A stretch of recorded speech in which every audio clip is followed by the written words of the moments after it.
Hello नमस्ते welcome another video another blog and another report I hope तपाईँहरू सन्चै हुनुहुन्छ होला भन्ने आशाका साथ फेरि पनि म उपस्थित भइसकिएको छु जेएस न्युजको साथ जीवन गलान है त सर्वप्रथम द भोइस अफ नेपालको टिमले जुन प्रोमो सार्वजनिक गर्नुभएको छ त्यो प्रोमो त पक्कै पनि तपाईँहरूले हेर्नुभएको छ होला यदि हेर्नुभएको छैन भने केही छैन डोन्ट बी वरी एकछिन यो भिडियो हेर्नु होला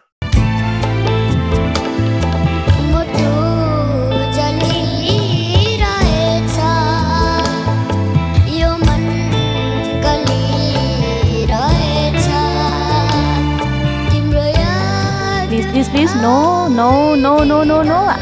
यत्रो बच्चाले गायो क्या तपाईँको बेला नाम थाहा छैन तर गाइरहेको छ क्या ट्युन गायो क्या सृजना गायो क्या कस्तो ब्लेस किड जस्तो लाग्यो कि त्यो बच्चामा एकदम त्यो एउटा शालीनता क्या म सँगै बस्दाखेरि पनि एउटा एक प्रकारको के छ क्या त्यो बच्चामा त्यस्तो महसुस गरायो क्या मलाई जुन प्रोमो सार्वजनिक गर्नुभएको छ त्यो प्रोमोमा विशेष एक प्रतियोगीलाई विशेष स्थान दिँदै प्रोमो सार्वजनिक गर्नुभएको छ जुन प्रोमो देखिसकिएपछि यो सिजन एकदम स्पेसल रहने हामीले देखिन्छ र एकदम कडा प्रतिस्पर्धा हुने हामीले देखिन्छौँ हुन त the Voice Kids Nepal season 4मा यसअघि पनि द भोइस अफ नेपालका डिरेक्टर लक्ष्मण पौडेलले नेपाली तथा नेपाली भाषी विदेशमा बसोबास गर्दै आइरहनुभएका 6 देखि 14 वर्ष उमेर समूहका बालबालिकाहरूको राम्रो सङ्ख्याहरूमा शोमा उपस्थित भएको जानकारी दिनुभएको छ साथै यस सिजन 1000भन्दा धेरै डिजिटल अडिसन दिएको व्यक्तिहरू मध्येबाट 100 जना प्रतियोगीहरू मात्र ब्लाइन्ड अडिसनको लागि छनौट भएको र ब्लाइन्ड अडिसनबाट ब्याटल राउन्डको लागि 48 जना प्रतियोगीहरू मात्र ब्याटल राउन्डमा प्रवेश गर्ने कुराको जानकारी पहिला नै दिइसक्नु भएको छ लक्ष्मण पौडेलले अर्थात् the Voice Kids Nepal season 4मा शोमा रहनुभएका 4 जना कोचहरूले आफ्नो टिमबाट 12 जना प्रतियोगीहरूको ड्रिम टिम पुरा गरेर ब्याटल राउन्डमा फिराउन पाउनेछन् यस सिजन हामीले प्रोमोमा देख्न सकिन्छ सत्यराज आचार्यजी एकदम भाव्युल र भावुक भएर आफूलाई थाहा नसकिएको देखिन्छ जुन दृश्य देखिसकिएपछि धेरै दर्शकहरूले सत्यराज आचार्यको चर्चा गर्न थालेका छन् र सत्यराज आचार्यले पनि यो सिजन धमाका आफ्नो तर्फबाट 100% दिएर छुट्टै रेकर्ड बनाउन सक्नेमा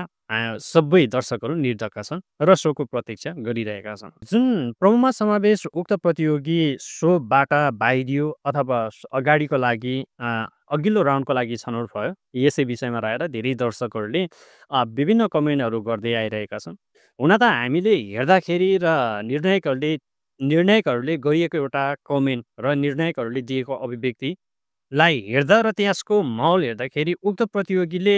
आफ्नो उत्कृष्ट प्रस्तुति दिँदा पनि उहाँ सोबाट आउट भएको हो कि भन्ने चाहिँ हामीलाई लाग्छ किनकि तपाईँले यो दृश्य एकचोटि फेरि हेर्नुहोस् No, भयो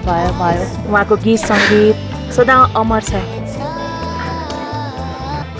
उहाँको सङ्गीत होइन त्यो त 7-8 वर्षको बच्चामा जीवित छ भनेपछि हामीले त केही पनि गर्न सकेको छैन जस्तो लाग्छ मलाई हामी कति बाँच्छौँ हामीले कुन सन्तान दर सन्तानमा आफ्नो सङ्गीत छोड्छौँ म्युजिक छोड्छौँ ठुलो कुरा रहेछ क्या आफूले उत्कृष्ट गाउँदा पनि निर्णायकहरूले सोमा कडा प्रतिस्पर्धा भएको आधारमा अथवा उस्तै जनता भएको आधारले निर्णायकहरूले चाहेर पनि आफ्नो टिममा लिन नसकेर सोबाट बाहिरिएर चाहिँ निर्णायकहरू भाव्युल भएको हो कि भन्ने चाहिँ हामीलाई लागिएको छ साथै यस सिजन निर्णायकहरूको भूमिकामा मिलन नेवार मेलिना राई केम सेन्चुरी र सत्यराज आचार्यजी हुनुहुन्छ उहाँहरूले धमाका दिनुहुन्छ र यो सिजन स्पेसल सिजन होला जस्तो हामीलाई लाग्छ साथै यस सिजन होस्टको भूमिकामा को छन् भन्ने कुरा अझसम्म पनि द भोइस अफ नेपालले दर्शकहरूमा क्लियर गर्नुभएको छैन र यो सिजन होस्टको रूपमा लिएर धेरै दर्शकहरूले पहिलेदेखि विभिन्न प्रतिक्रिया र विभिन्न धारणा दिँदै आफ्नो धारणा दिँदै आइरहनु भएको छ कतिपय दर्शकहरूले सुशील नेपाल नै हुनुहुन्छ र कतिपय दर्शकहरूले रोनिस्मा श्रेष्ठ नै हुनुहुन्छ भनेर धेरैले कमेन्टहरू गर्दै आउनु भएको छ हुन त यो सिजन होस्टको भूमिकामा को छन् भन्ने कुरा चाहिँ पक्का भइसकिएको हो तर पनि जिज्ञासाको विषय बनाएर अझसम्म पनि the Voice Kids Nepal season 4मा होस्टको भूमिकामा को छन् भन्ने विषयलाई लुकाएर राखिएको छ जुन कुरा थाहा पाउनका लागि सो प्रसारणमा आउनै पर्छ र सो प्रसारणको प्रतीक्षा गर्नै पर्छ भन्ने चाहिँ the Voice Kids Nepal season 4 बनाएको छ हामीले एउटा रिपोर्ट बनाएको छौँ जुन रिपोर्ट हेरिसकेपछि सो प्रसारणमा आउनु पूर्व नै तपाईँले सोमा होस्टको रूपमा को छन् भन्ने विषयलाई चाहिँ सजिलैसँग थाहा पाउन सक्नुहुनेछ एकछिन यो भिडियो हेर्नु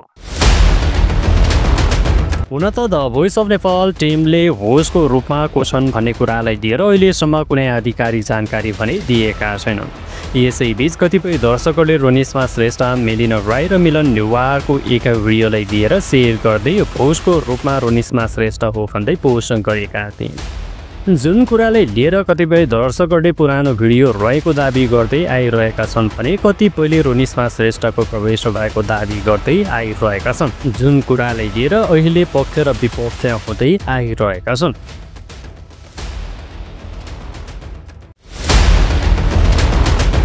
हुन त पछिल्लो समय रोनिस्मा श्रेष्ठले आफ्नो फेसबुक मार्फत एक दर्शकले के सिजन 4 को होस्टमा तपाईँ हुनुहुन्छ भन्दै गरिएको कमेन्टको रिप्लाईमा होइन होला भन्दै मेलिना राई, मिलन नेवार र आफू समावेश भएको भिडियो समेत सेयर गरेका छन्। त्यति मात्र नभए उनले आफ्नो फेसबुक मार्फत when the girl turn is back on लेख्दै स्टोरी समेत पोस्ट गरेका छन्,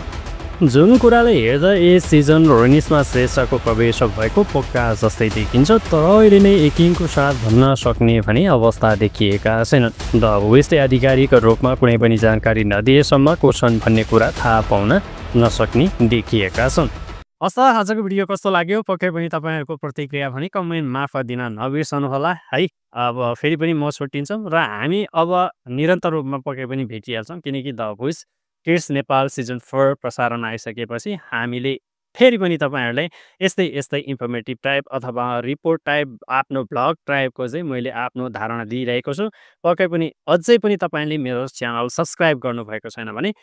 सब्सक्राइब पनि गर्न नबिर्सनुहोला। हस् त, फेरि पनि भेट्नेछौँ हामी नेक्स्ट भिडियोमा त।